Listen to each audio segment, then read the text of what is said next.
a comunicarnos con Esther Mamani. Ella es periodista, una laburante de los medios, casi informes, que edita, bueno, como hacemos casi toda la mayoría de los comunicadores en todo el mundo, digamos, ¿no? Una periodista independiente, ella está en La Paz en estos momentos. Esther Mamani. Esther, ¿cómo estás? Gracias por tu tiempo y por comunicarte con nosotros acá en San Juan, provincia acá de la República Argentina. Muchas gracias por la invitación, más bien de mi lado, acá desde Bolivia. Me gustó mucho esto que mencionas, ¿no? Al inicio de periodista que hace un poquito de todo, junto con muchas compañeras que somos periodistas, también nos autodenominamos como obreras de la información, porque pues del eslabón de todas las cadenas de medios y demás, estamos gastando los zapatos en la calle y yo muy feliz de verdad de poder participar del programa que tienen ustedes, para mí un honor. Bueno, Esther, la verdad que estamos un poco preocupados, te imaginás un poco con lo que ha pasado, con las imágenes, digamos, ¿no? Bueno, con otro golpe más de Estado, también un poco desconcertados con los tweets de Evo, ¿no? Sabemos también de una interna que hay desde hace mucho tiempo ahí, pero bueno, contanos vos, por favor, qué está pasando allí en Bolivia, que nos preocupa, otro golpe de Estado.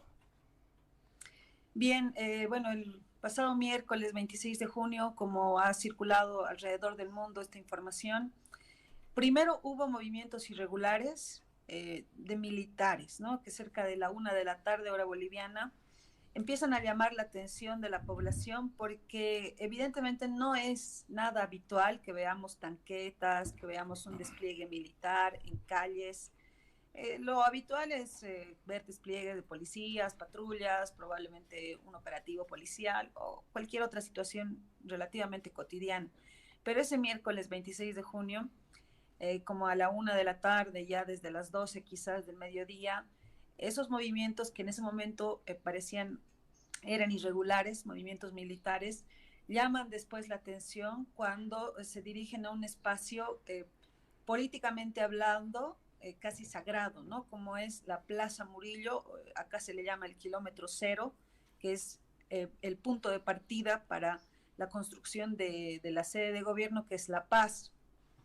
Y alrededor de esta plaza están pues todos los poderes políticos de Bolivia, tanto la Asamblea Legislativa con su Cámara Alta, su Cámara Baja, diputados, senadores, como también el Palacio Quemado, que en otro momento fue el espacio central de poder, y ahora la Casa Grande del Pueblo, que es el edificio donde están trabajando funcionarios públicos, varios ministerios, y claro, el más importante es el presidente que trabaja en ese espacio.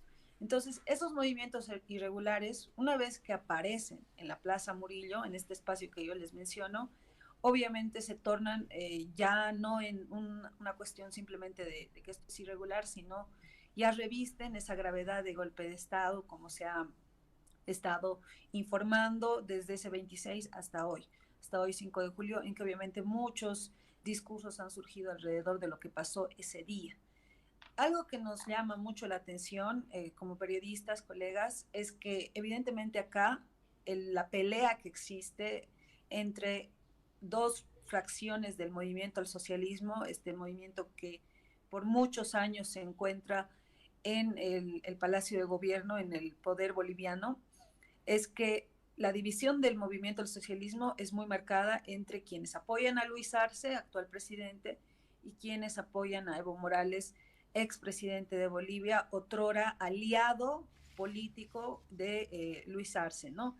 Ya desde que hay un aniversario del MAS y ese aniversario se hace dividido en dos, ya no participan juntos en actos públicos, empiezan a pelear a través de primero incluso tweets, bueno, ahora X, y más adelante también en diferentes entrevistas que dan por separado, ya pues queda claro que hay una división muy marcada. Y esa división llega a un siguiente nivel ese miércoles 26 de junio, cuando encontramos dos alertas de lo que estaba pasando con estos grupos militares en Plaza Murillo intentando ingresar a Palacio Quemado, que actualmente no es el espacio donde trabajan las autoridades políticas, casi es un museo, pero sigue siendo simbólicamente hablando un escenario de poder. Y lo primero que menciona Evo Morales en su cuenta de X, antes Twitter, es que se denuncia, ¿no?, este movimiento irregular de militares. Y una hora y media por lo menos después, el presidente Luis Arce también hace eco de esa información, pero además hace un llamado, Luis Arce, a que se pueda defender la democracia. En torno a ese llamado de defender la democracia, inclusive la oposición boliviana se suma. Quizás no fue un apoyo específicamente a Luis Arce, pero sí fue un apoyo a la democracia boliviana, es decir, a tener un gobierno que esté, por supuesto, elegido por un voto popular, como es el caso de Luis Arce, con todas las críticas que pueden haber alrededor, pero sigue siendo un gobierno democrático. Y lo que vimos en las siguientes horas, desde las 2 de la tarde hasta las 5, que fueron como unas 3 horas de mucha preocupación y de zozobra, y fueron las horas en que Bolivia apareció en todos los informativos del mundo, ya tiene que ver también con una investigación que hasta hoy se está realizando. Si hubo un plan detrás que falló, si en realidad hubo participación de otros estados, de otras entidades, instituciones, quienes conocían de estos planes, si en realidad esos planes no funcionaron y en el momento en que se ejecutaron cambiaron, o si por el contrario hubo un plan y hubo personas que se retiraron de esa maniobra que intentaba tomar el Palacio Quemado, y además con discursos muy elevados, inclusive hablando de liberar a presos políticos, entre ellos Yanine Áñez o quizás el gobernador de Santa Cruz, que ahora está preso, un líder político igual de oposición, como es el señor Luis Fernando Camacho. Entonces, hubo discursos muy fuertes y como a las 5:30 ya de la tarde eso va bajando, ¿no? Pero hay consecuencias después de esta situación, compañeros. Y una de esas consecuencias quizás más fuertes tiene que ver, y además poco tangible, es esa preocupación, esa zozobra que hasta hoy, a pesar de que ya pasaron muchos días, se mantiene entre la población, ¿no? Este es un tema todavía de debate, es un tema que la gente aún lo tiene muy presente, porque no fue un simple movimiento irregular de militares, como apareció al inicio, sino que ya después reviste esta gravedad de un intento de golpe, por un lado, y por el otro lado, evidentemente también todos los discursos que aseguran que fue una maniobra quizás buscando levantar la popularidad del presidente Luis Arce. Obviamente la versión oficialista está rechazando esta posición y las investigaciones, como les decía, siguen en curso. Otra consecuencia, además de esa preocupación que existe en el ámbito social, otra consecuencia también es la consecuencia económica, porque después de esa jornada se disparan algunos precios de productos básicos. Eso tiene que ver obviamente con cuestiones de especulación. Mucha gente va a los mercados y empieza a comprar cosas, todo lo que puede, desde alimentos de primera necesidad hasta otros quizás de aseo, todo lo que puede llevarse, pues se lo llevan a casa. Hay filas también en las gasolinerías para cargar combustible. Esa preocupación deriva luego en una consecuencia económica. Y quizás hoy, 5 de julio, también alcanza otro nivel cuando vemos que el dólar vuelve a subir. En Bolivia la tasa oficial está fijada en 6 bolivianos con 96 centavos, lo que equivale a $1. Y actualmente eso ya ha sobrepasado los 10 bolivianos. Los empresarios, todo lo que es el espectro de negocios acá en Bolivia, obviamente está muy preocupado por todo esto que está pasando, pero no solamente son esas esferas altas, si quieren, de preocupación económica, sino también esferas más chiquitas, la población de a pie, que compra productos ya con unos centavos más elevados, pero obviamente eso luego repercute en el total de sus gastos. Entonces les hablo yo de esos dos escenarios, el político, el económico, perdón, el social, y claro, también el político, donde en verdad la polarización boliviana sigue, ¿no? Es un increscendo que no acaba, y nosotros tenemos de fondo, de telón de fondo, elecciones que van a realizarse el 2025, elecciones presidenciales. Todavía no están definidas las candidaturas oficialmente. Evo Morales tiene intenciones ya explícitas de postularse. a ser nuevamente presidente, a pesar de que hay un fallo del Tribunal Constitucional que estipula claramente que ningún mandatario podrá postularse a una tercera gestión si antes ha realizado 2 gestiones seguidas, que es el caso de Evo. Él va a hacer una batalla judicial, eso es innegable, no simplemente va a aceptar esta decisión del tribunal, sino que dará su batalla legal. Y por el otro lado está Luis Arce, el presidente, quien hasta hoy no ha confirmado su candidatura a la presidencia, siempre él ha indicado que se va a dedicar a la gestión, pero ya todos quienes son sus militantes, sus afines e incluso algunas otras autoridades cerca de él, prácticamente lo proclaman como candidato para el 2025, ¿no? Entonces, esos son los 3 escenarios, colegas, que envuelven una situación qué muy escenarios, preocupante. Esther, son la verdad que tremendo. Y además, una película que estamos viendo, que vivimos, sí, y que vive la región. Exactamente, justamente iba a ir un poquito a eso, ¿no? Que veo que, digamos, la descripción que haces respecto de lo político es la fragmentación política, claro, que es un fenómeno que también estamos viviendo y fuertemente también en nuestro país. Claro. Después, desde lo económico, bueno, estás hablando de un golpe de mercado, de un golpe inflacionario, bueno, de casi el 100%, además. Sí, lo que viene pasando en la Argentina, no sé de cuánto es en Bolivia, creo que es muy bajo la cuestión inflacionaria en Bolivia en este momento.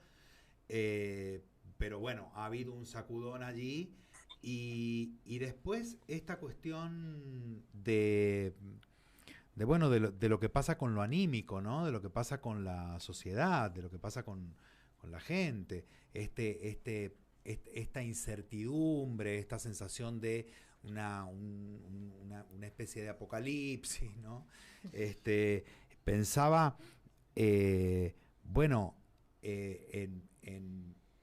vos decís que no está definido quién fue el que perpetró el atentado, digamos, que están como abiertas varias posibilidades o líneas de investigación.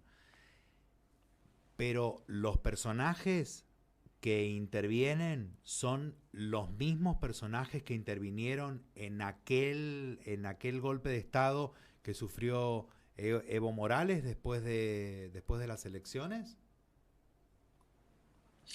Quizás hay una gran diferencia en cuanto al tema del uniforme, ¿no? En este caso, para el 2024, lo que acabamos de vivir en Bolivia, tiene un componente militar muy importante y casi protagónico, ¿no?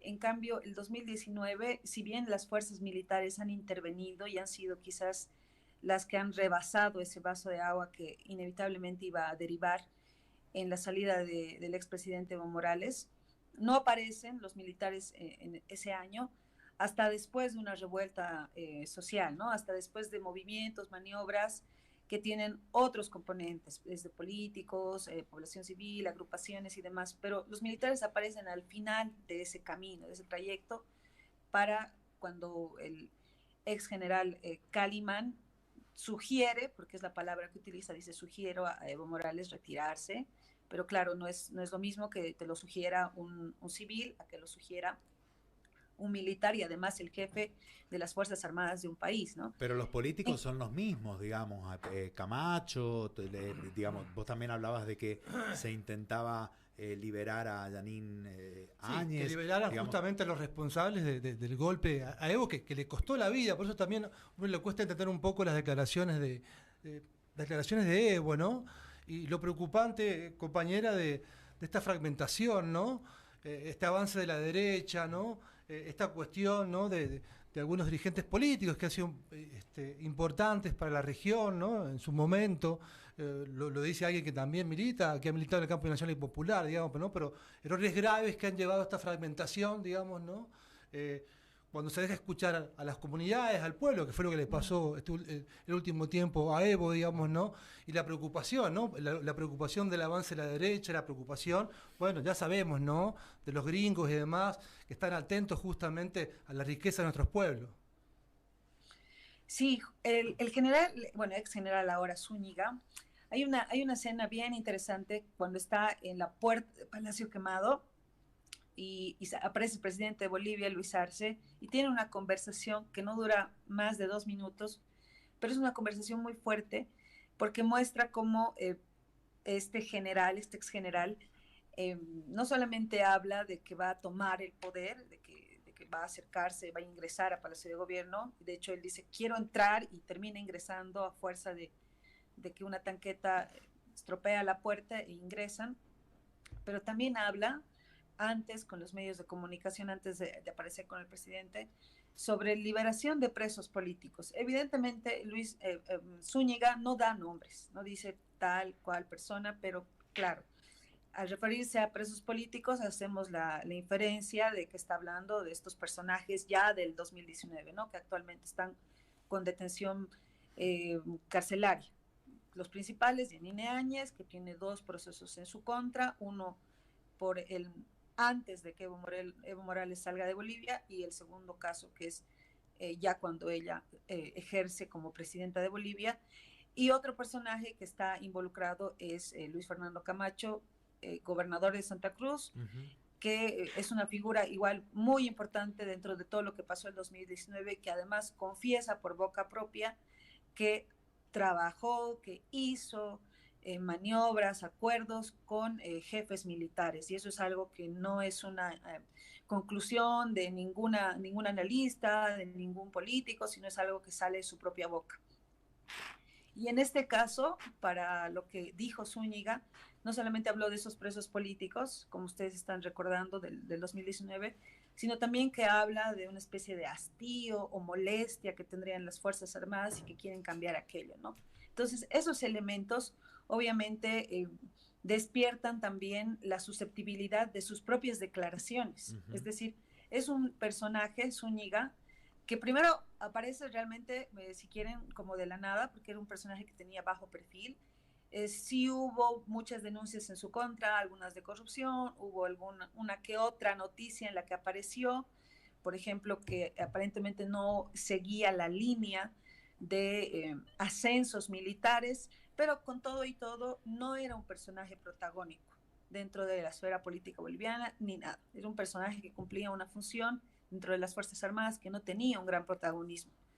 Ese miércoles, el 26 de junio, sale con unos comentarios tan elevados de tono, tan fuertes como decir que la democracia va a ser distinta porque los militares van a tomar el poder, que están molestos de cómo se manejó el país o que se van a liberar a presos políticos, que obviamente en ese mismo discurso desacredita otras de sus propias palabras, como cuando lo detienen y él dice, esto fue un intento de levantar la popularidad de Luis Arce porque él me lo dijo, ¿no? O sea, con declaraciones tan temerarias como las anteriores, cuando vuelve a hablar, esto obviamente cae con menos crédito que en un primer momento. Esther, te agradecemos muchísimo el contacto, la verdad, clarísimo todo lo que nos contás. ¿Está en paz la ciudad? ¿Todo transcurre con cierta normalidad, digamos, más allá del estado de ánimo, del estado anímico de la gente? Sí, colegas, después de lo que pasó el miércoles, ya prácticamente el día siguiente, la tranquilidad retomó esa aparente normalidad. Hay todavía mucha preocupación entre la gente, es un tema que se conversa en la casa, en la calle, el restaurante, donde ustedes imaginen, pero evidentemente los servicios están funcionando, las escuelas volvieron a operar, bueno, ahora los chicos están de vacaciones, pero los servicios médicos, el transporte, todo lo que construye una ciudad, gira nuevamente, ¿no? Eso es un reloj que no se ha detenido. ¿Hace frío? ¿Hace frío en La Paz? Miren, en verdad, compañeros, el frío de La Paz es de temer. Les diré que incluso como periodista, si uno quiere teclear y tiene que escribir un artículo, le toca calentar las manos para que los nudillos estén despiertos. ¿Frío húmedo o frío seco? Es un frío seco. Frío seco. Abrazo. Abrazo, Esther. Gracias por tu tiempo. Gracias. Hasta luego. Esther